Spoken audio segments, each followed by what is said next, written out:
y'all? It's your boy Home Team here. I'm back at it with another video of African history, culture, and worldview. And today I'm going to talk about Africans and Greek mythology.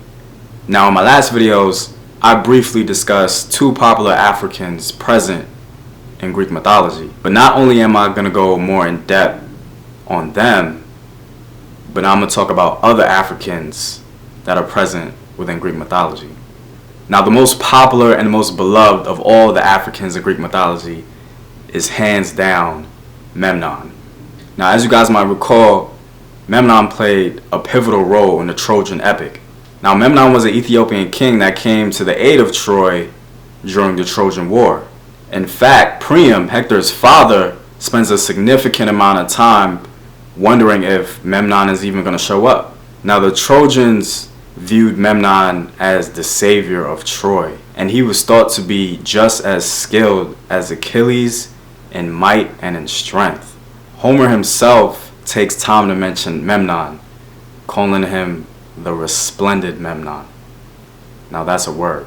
Now the details of Memnon and his actions comes after the Iliad. Now Memnon is known to have killed many Greeks. Like, the dude was just a beast. Most notable being Antilochus, or according to Quintus of Smyrna, the godlike Antilochus. Apparently Antilochus was a beast, and when Memnon slayed him, okay, we need Achilles. Now upon Memnon's death, he was immortalized by Zeus, and he was also deified and worshipped not only in Egypt, but in Greece as well. The guy was amazing. Next we have Andromeda.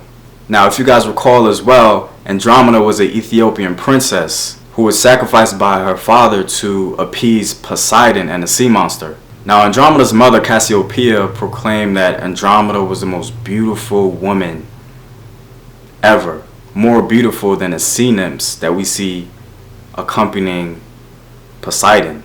Apparently Poseidon took offense to that, and Poseidon, convinced by his brother Hades, decided to try and destroy Ethiopia.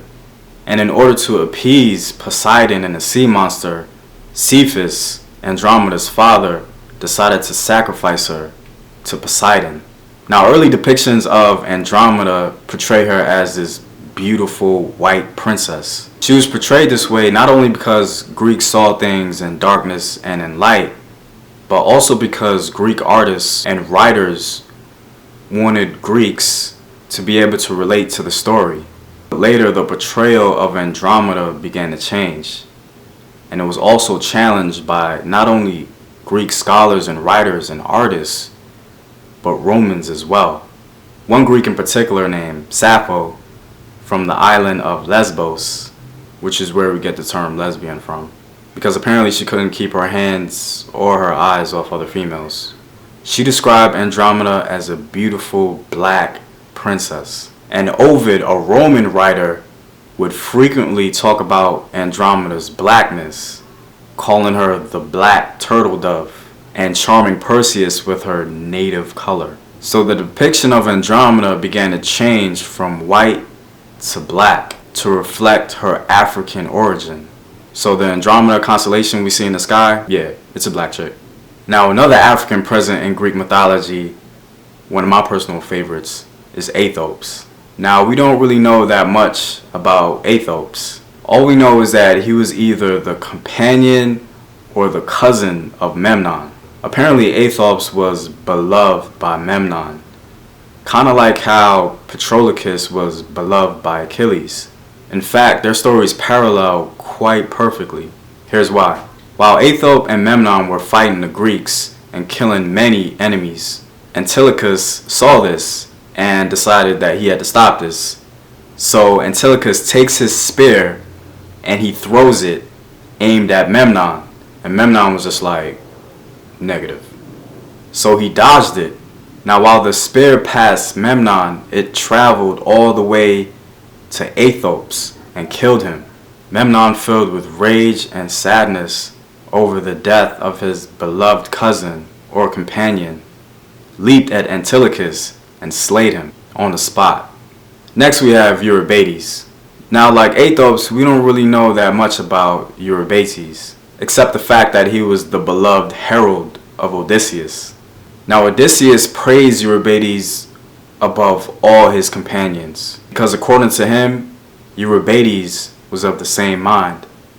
So we see Eurybates was praised for being very intelligent. That's definitely a great characteristic to have. Now when asked about Eurybates, Odysseus described him in the following manner.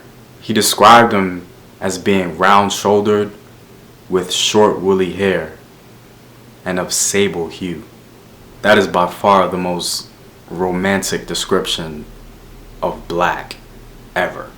The next African is Benthescami. Now Benthescami was a Heliad nymph of Ethiopia, meaning she was a nymph of the sea. Apparently she was the goddess of the waves and was beloved by Poseidon. Her name literally means Lady of the Deep Swells. She was the daughter of Poseidon. Side note, Poseidon loved Ethiopia. The dude had like a bunch of Ethiopian kids. Her story is pretty much short and sweet. Poseidon found a baby in the ocean and he gave it to Benthescami. Apparently she was a pretty cool caretaker. Last but not least, we have Busiris. Now Busiris was an Egyptian king that sought to save his kingdom from drought, wars, and pestilence. He was told by a prophet that in order to save, Egypt, he had to sacrifice every foreigner he saw that came into his land. Hercules traversing through his land was a great opportunity for a sacrifice. Hercules, no doubt opposed to being sacrificed, decided to break from his chains and kill Busiris and strangle everybody in the temple. Now the story of Busiris is actually pretty interesting because according to Socrates, the whole story is propaganda and not true in the least. Socrates even claims that the story is not even worth mentioning.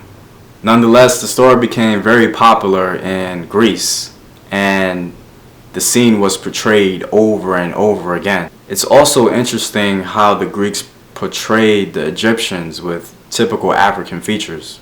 From their perspective, there was pretty much no controversy concerning the Africanness of Egypt.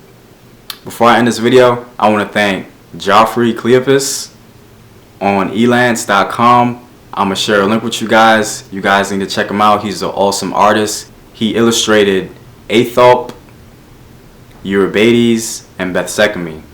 Awesome artists. I also want to thank the artist Mshindo.